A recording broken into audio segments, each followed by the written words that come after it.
All right. A couple of Christmas-themed questions for you. Number one. All season, people have looked forward to the new playoff like it was the down payment on a new swimming pool. But now, no one likes how the teams are picked, how they're seeded, and all 4 games have been awful blowouts. So, is the 12-team playoff really just the Jelly of the Month club? Gentlemen, whoever wants to jump in and take it. That's a dessert that keeps on giving the whole year, Clark. But I think it's the first rendition. They're going to have to make some changes. Clearly, I mean, you've got Arizona State and Boise State sitting there with a bye week. Your favorite, Boise State, Yeah, Mr. Idaho. And so are they one of the best 8 left? No, absolutely not. But it's a flawed system still. You thought going to 12 would make it better. I think it's caused a lot of confusion. And you got to understand what we're aiming for, right? Is it just pure records? Is it wins, losses only? Is it strength of schedule? What is it? It's all over the map, so we don't know. They've got to fix that. Is it a disappointment? Is it the Jelly of the Month club? I think it is a disappointment, and I'll tell you why. A part of that's just based on the first 4 games in the playoff. Mm-hmm. And then you look at the teams that didn't get in. You're going to have all those arguments. But it is a disappointment because there was too much eye test going on, John. You could have had a combination of like the coaches poll, the AP poll, 20%. Put Nick Saban in charge instead of letting these bozos call. Put a computer in charge. Yeah, well, exactly. Is it just disappointment? Disappointment. Yeah, no doubt. I think I got to get the teams better. Disappointment? Yeah, no, it's a disappointment. You know, normally I don't like all the things that Kirby Smart says, but I think he said something smart when the seedings came out. You can't act like every single conference is equal, because it's not. These conferences, these teams are not equal. You have to truly look at the talent, look at the teams, what they did, and seed them based on that. In a different world where you're not putting those conference champions up there, the Boise States and Arizona States, Tennessee is probably hosting SMU or Indiana last night. Yes. We may be having a whole different show today. Different story.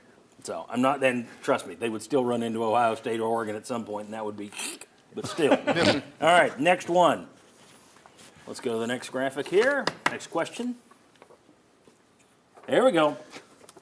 In A Christmas Carol, Scrooge has a terrible revelation when he wipes snow from the tombstone and realizes that he was the awful man who died that people were talking about.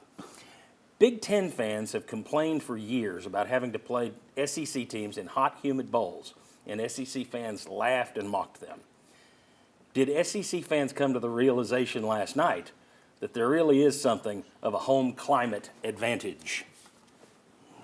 Did the SEC realize last night that, okay, yeah, we have been beating them down here in the heat. We don't want to go to cold in December? Well, No. I'll tell you what, how much did it affect Ohio State and Ohio State's passing game, and how much did it affect Tennessee? Yeah, it had to. So you pointed out how Tennessee comes running out for the game, what shirt's on. Yeah, here we are. Look how tough we are.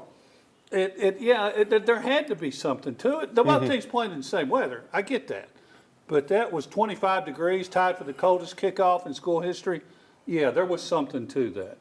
No, every player is going to say the weather doesn't affect you. It's a mentality. It affects you to some point in time in a game, especially like that, in a high-pressure game. You're going to think of all the factors that are going in that you could blame a poor performance on. And I'm sure the weather is now something they're going to say, yeah, it affected us a little bit. Well, and if you got a tight hamstring, it's Exactly. not good to be out in the cold. Yes. Yeah. Marlon, do you believe now that, or you might have believed it before, do you believe the Big Ten crying that, well, we always get to play them in hot heat? What if we got them up north? And SEC fans have mocked that.